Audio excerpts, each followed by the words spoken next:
Iran की गोलीबारी और भारत का गुस्सा भारी।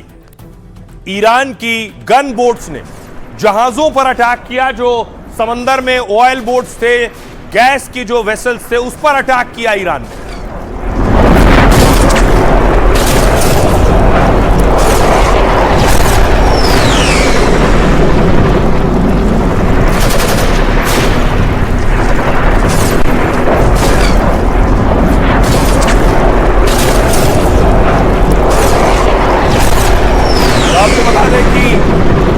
इसमें भारतीय शिप भी शामिल है। 2 भारतीय जहाजों पर ईरान की तरफ से हमला किया गया और हमले के बाद भारतीय जहाज से देखिए, जो भी नाविक था उसने बताया कि हम पर हमला क्यों कर रहे हो।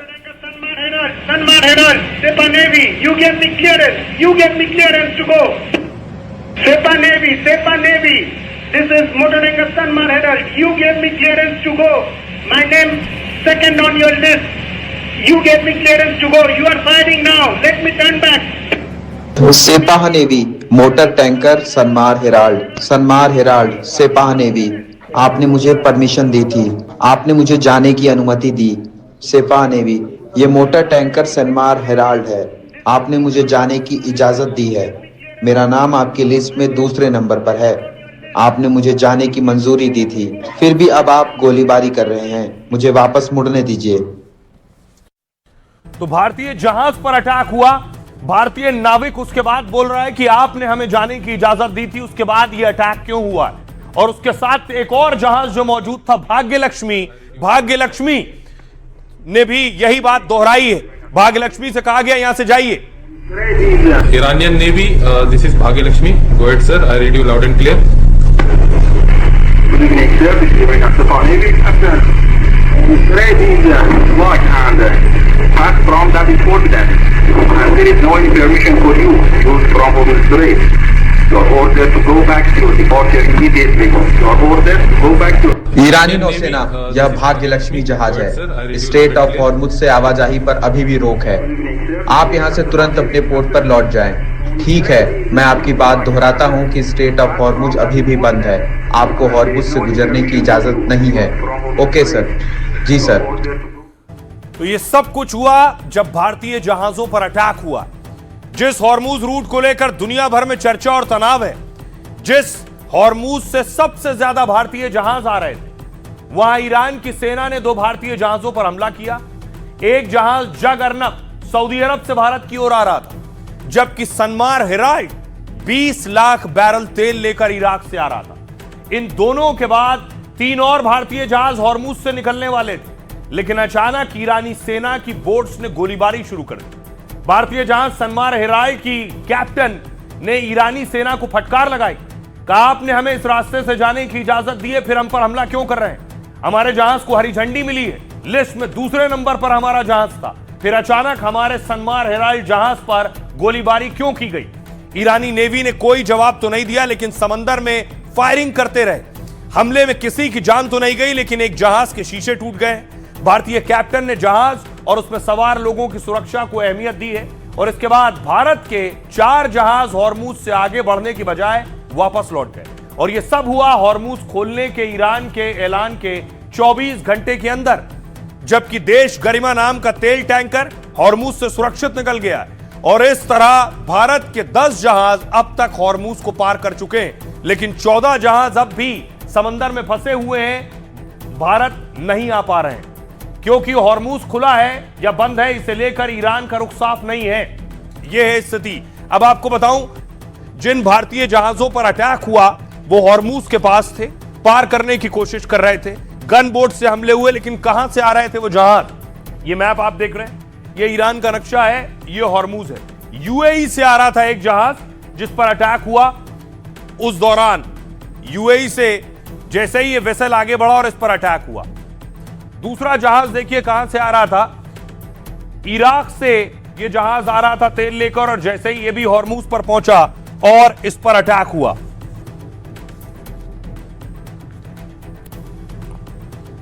और ये आपको सुनवाऊं, सुनिए जरा सियासतदान क्या कह रहे हैं इस पर। देखिए, कल विदेश मंत्रालय ने ईरान के राजदूत को तलब किया और भारत की चिंताओं से उन्हें अवगत कराया कि हॉर्मुज के रास्ते जो भी हमारे जहाज आ रहे हैं उनको किसी प्रकार की कोई क्षति नहीं पहुंचनी चाहिए।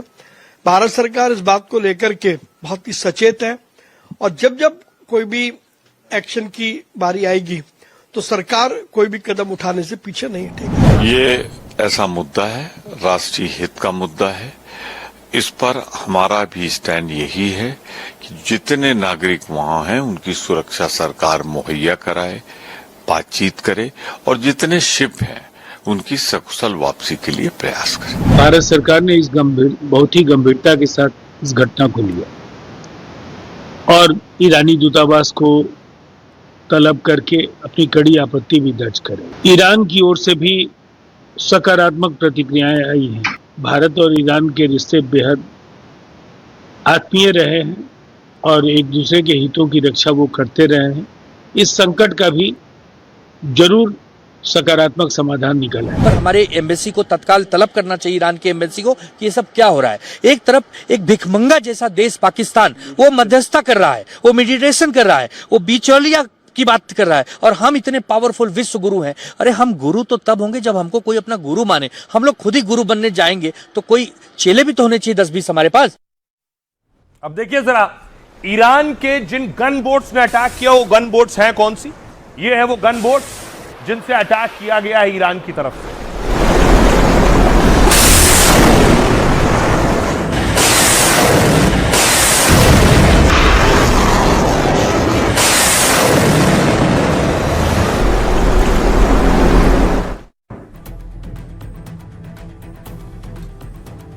हॉर्मुज में ईरान के खतरनाक हमलावर बोट तैनात हैं। ऐसे 1500 से ज्यादा बोट्स यहां तैनात किए गए हैं जो झुंड में दुश्मनों पर हमला कर सकती हैं। ईरान की ये बोट आकार में छोटी हैं लेकिन समंदर में बड़े जंगी जहाजों का काल बन सकती हैं। इसकी लागत भी बहुत कम होती है और ईरान की IRGC इसकी देखरेख करती है। इनकी ताकत इसकी बिजली जैसी फुर्ती में। ईरान के पास अलग अलग श्रेणियों की ऐसी घातक नावें, ये दूर से ही दुश्मन के टैंकरों को उड़ा सकती हैं। ये हल्की एंटी शिप मिसाइलों से लैस होती हैं। ये नावें हिट एंड रन मिशन के लिए माहिर होती हैं। ये रडार की नजर से बचने में सक्षम है। Suicide drone boats kamikaze drone की तरह दुश्मन पर हमला करती हैं। अकेले एक नाव अमेरिकी युद्धपोत का मुकाबला नहीं कर सकती, लेकिन ईरान इनका इस्तेमाल झुंड में करता है जिसमें दर्जनों नाव एक बड़े जहाज को घेर लेती हैं। इससे जहाज का डिफेंस सिस्टम कंफ्यूज हो जाता है। दोस्त और दुश्मन की नाव पहचानना भी मुश्किल हो जाता है। इसके साथ ही घातक बारूदी सुरंगें भी ईरान ने तैयार कर रखी हैं इसी तरह से। सुनिए जरा डिफेंस एक्सपर्ट क्या कह रहे हैं इस पर और विदेश मामलों के जानकार क्या कह रहे हैं। ईरान ने ये जो हरकत की है क्या कुछ सामान्य है? क्या ईरान की सेना और ईरान के नेता अलग अलग हैं? सुनिए। मैंने भी ये ऑडियो सुना है। विदेश मंत्रालय ने ईरानी राजदूत को बुला करके इस बारे में अपने देश की जानकारी दी है। अपने अधिकारियों को ये बताएंगे कि किस तरह से उनकी कथनी और करनी में विरोधाभास है। तकरीबन आधा आयात जो है वो स्ट्रेट ऑफ हॉर्मुज के माध्यम से होता है और अगर उस पर कभी रोक लगाई जाती है ईरान द्वारा, कभी उसे खोला जाता है, कभी कहा जाता है कि भारत उन 5 देशों में है जिनके कि जहाज़ आ जा सकते हैं, कभी उन पर गोली चलाई जाती है। तो ये सब चीज़ें एक असुरक्षा का माहौल पैदा करती हैं जिससे कि बचना चाहिए और एक व्यापक स्तर पर कहूँ तो इससे दोनों देशों के संबंधों पर भी प्रभाव पड़ सकता है। और बड़ी बात यह है कि भारत में गुस्सा है इस बात को लेकर कि भारतीय शिपों को निशाना बनाया गया। उसके बाद रात को ही ईरानी राजदूत को तलब किया गया फौरन।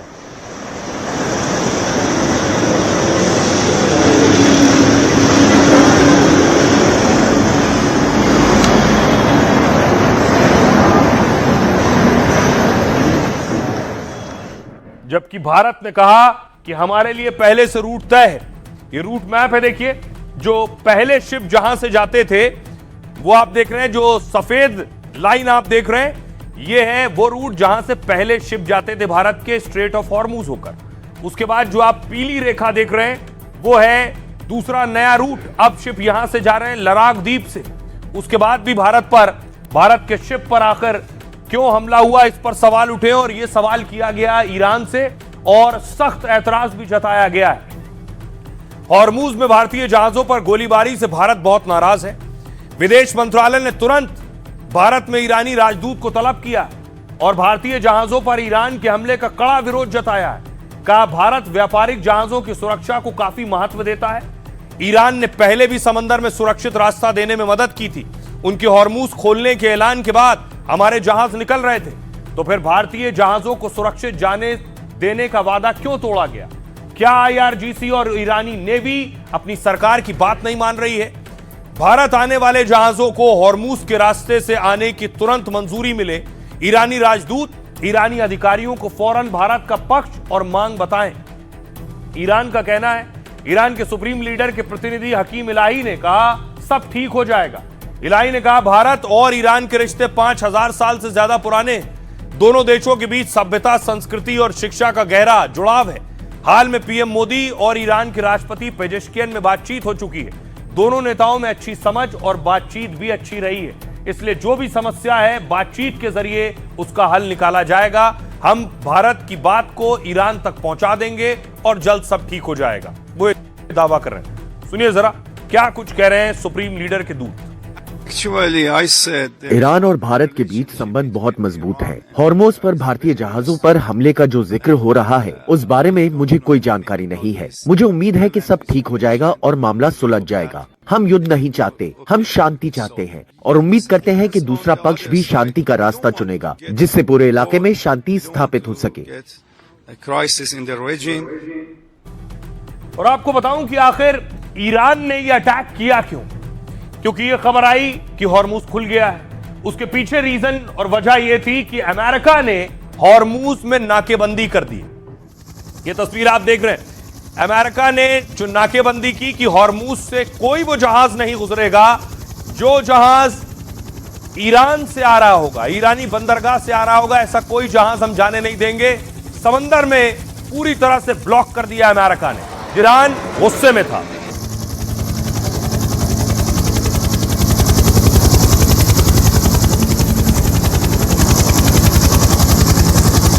दूसरी तरफ अमेरिका ने जो ब्लॉक किया है उसके बाद की तस्वीर देखिए। अमेरिका वार्निंग दे रहा था। यह अमेरिकी चेतावनी है ईरान के जहाज को। Blue Sky 4, this is U.S. Navy warship 115. Request you return to original port of call in Iran. How copy? Over. यह यूएस नेवी का जंगी जहाज 115 है। हम आपसे अनुरोध करते हैं कि आप ईरान के बंदरगाह पर वापस लौट आएं। Blue Sky 4, this is U.S. Navy warship 115. Request you return to original port of call in Iran. How copy? Over. ये आप अमेरिकी युद्धपोत से नाविक को सुन रहे हैं जो कह रहा है ये यूएस नेवी का जहाज है और आप वापस ईरान के बंदरगाह की तरफ लौट जाएं। और इस गुस्से में देखिए ईरान ने क्या किया कि हॉर्मूज ब्लॉक कर दिया। हॉर्मूज में सैकड़ों शिप, सैकड़ों जहाज फंसे रहे।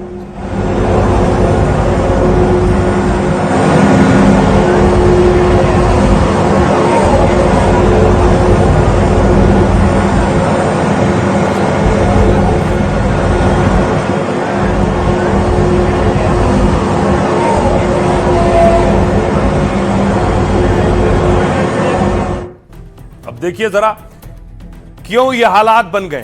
2 दिन पहले ईरान ने हॉर्मूज पूरी तरह खोलने का ऐलान कर दिया था कि मैं खोल दूंगा यह रास्ता, जिस जहाज को जाना है वो जाए। कच्चे तेल के दाम गिर गए, $90 प्रति बैरल तक पहुंच गए थे। दुनिया भर ने राहत की सांस ली, लगा अब जंग थमने वाली है। लेकिन 24 घंटे के अंदर ही ईरान ने कह दिया कि अमेरिका पर भरोसा नहीं है और हॉर्मूज स्ट्रेट से आवाजाही पर पूरा कब्जा ईरान का ही रहेगा। ईरानी सेना ने हॉर्मूज में कुछ जहाजों पर गोलीबारी भी कर दी। भारत, चीन और फ्रांस समेत कई देशों के 20 जहाजों को रोक दिया गया। यूरोप से एशिया तक कोहराम है कि कहीं एलपीजी तेल सप्लाई ठप ना हो जाए। ईरान क्या कह रहा है? ईरानी संसद के स्पीकर गालिबफ ने कहा कि अगर ईरान के जहाज नहीं गुजरे तो हम किसी भी और देश के जहाजों को हॉर्मूज से गुजरने नहीं देंगे। ईरानी बंदरगाहों पर ट्रंप की नाकेबंदी गलत और तानाशाही भरा फैसला है। ट्रंप ने अपने युद्धपोत उतार दिए। हॉर्मूज पर माइन हटाने जैसी कार्रवाई सीजफायर का उल्लंघन मानी जाएगी। अमेरिका का यह कदम तनाव बढ़ाएगा और हालात फिर बिगाड़ सकता है। ईरान ने कहा हमारी सेना पूरी तरह तैयार है और अमेरिका को करारा जवाब देंगे। अब बिना तैयारी और नियम के अमेरिका से कोई बात नहीं होगी, ईरान कह रहा है। दूसरी तरफ अमेरिका क्या कर रहा है? अमेरिका कह रहा है हॉर्मूज के नाम पर ईरान हमें ब्लैकमेल नहीं कर सकता है। ईरान दबाव बना रहा है, लेकिन अमेरिका झुकेगा नहीं। ईरान के पास अब नौसेना और वायुसेना तक नहीं बचे हैं।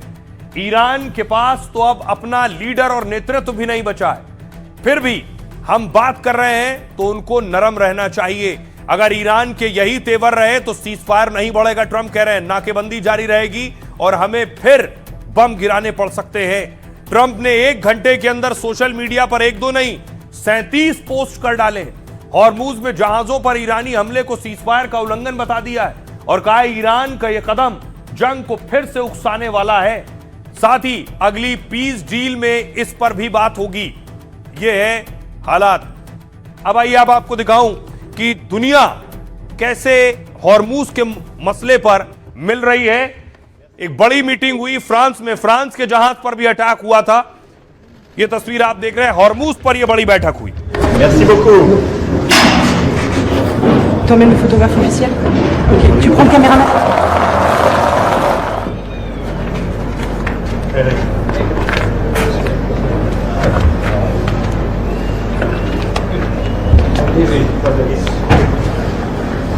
Merci beaucoup. तो दुनिया के बड़े नेता मिले क्योंकि इनके यहां भी तेल और गैस का संकट हो सकता है। यह हॉर्मूज पर ही बैठक हुई जिसमें मेलोनी मैक्रो मौजूद थे इस बैठक में कि कैसे इसका समाधान निकाला जाए।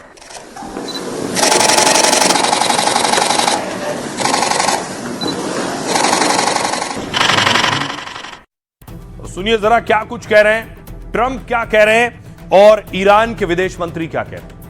ये बहुत ऐतिहासिक दिन है क्योंकि ईरान ने ऐलान किया है कि वो स्ट्रेट ऑफ हॉर्मूज खोल रहा है, लेकिन जो नाकाबंदी अमेरिका की नेवी द्वारा की गई है उसमें कोई बदलाव नहीं होगा, वो वैसा ही रहेगा जब तक ईरान और अमेरिका के बीच समझौता नहीं हो जाता। मुझे उम्मीद है जल्द सब साफ हो जाएगा। हमने हॉर्मुज स्ट्रेट बंद नहीं किया था। उन्होंने ऐसे हालात पैदा किए जिसने इस समुद्री रास्ते पर सुरक्षित आवाजाही को नामुमकिन कर दिया था। अंतर्राष्ट्रीय कानून के अनुसार अपने हितों की रक्षा के लिए हमारे पास दुश्मन की आक्रामक कार्रवाइयों को रोकने का अधिकार है। हम दुश्मन के जहाजों को स्ट्रेट का इस्तेमाल करने और यहाँ से गुजरने का फायदा उठाने की इजाजत नहीं दे सकते, क्योंकि हम जानते हैं कि वे हम पर हमला करेंगे। ये बात है। अब चाहे हॉर्मूज स्ट्रेट की ले लो, ईरान का कहता है कि मेरा अपना कंट्रोल रहेगा, अमेरिका ने कहता नहीं रहेगा। न्यूक्लियर प्रतिबंध लग रहे हैं, ईरान उससे खफा है। हालांकि न्यूक्लियर प्रतिबंध पे अगर बात की जाए तो कोई हल निकल सकता है, पर जल्दबाजी में वो भी नहीं हो पा रहा। और फिर जो ईरान अपने टैक्स लगा रहा है हॉर्मूज के ऊपर, उसको लेके ट्रंप नाराज है। चाइना जो अपने जो पेमेंट कर रहा है युआन में, उसके खिलाफ अमेरिका खिलाफ है, क्योंकि उससे उसके जो सैंक्शंस लगे वो ढीले पड़ने लग जाते हैं। तो इन सबको मद्देनजर रखते हुए कोई हल नहीं निकला। अमेरिका कह रहे हैं, ट्रंप कह रहे हैं कि ईरान का नेतृत्व खत्म कर दिया, ईरान की सेना खत्म कर दी, उनके हथियार खत्म कर दिए, लेकिन यह सच नहीं है। ईरान के पास अभी भी बहुत सा असलहा, बहुत से हथियार, बहुत सी बैलिस्टिक मिसाइल और ड्रोन मौजूद हैं, यह सच है।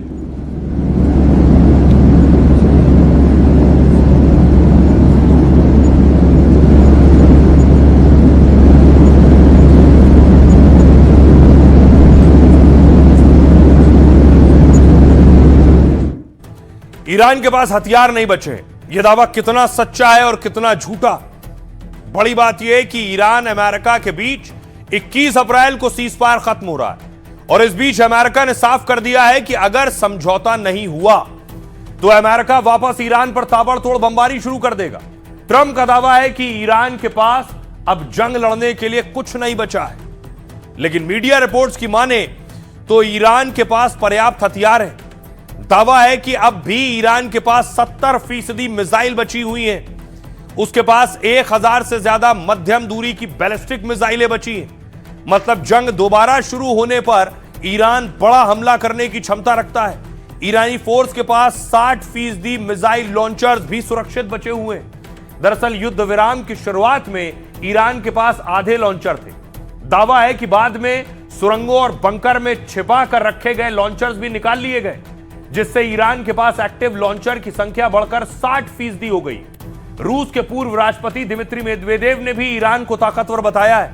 उन्होंने कहा ईरान के कुल हथियारों का आंकड़ा बताना मुश्किल है, लेकिन हॉर्मूज के जरिए उसने अपनी रणनीतिक ताकत दिखा दी है। उसके पास इतनी ताकत है कि वो समंदर में बड़ी रुकावट पैदा कर सकता है।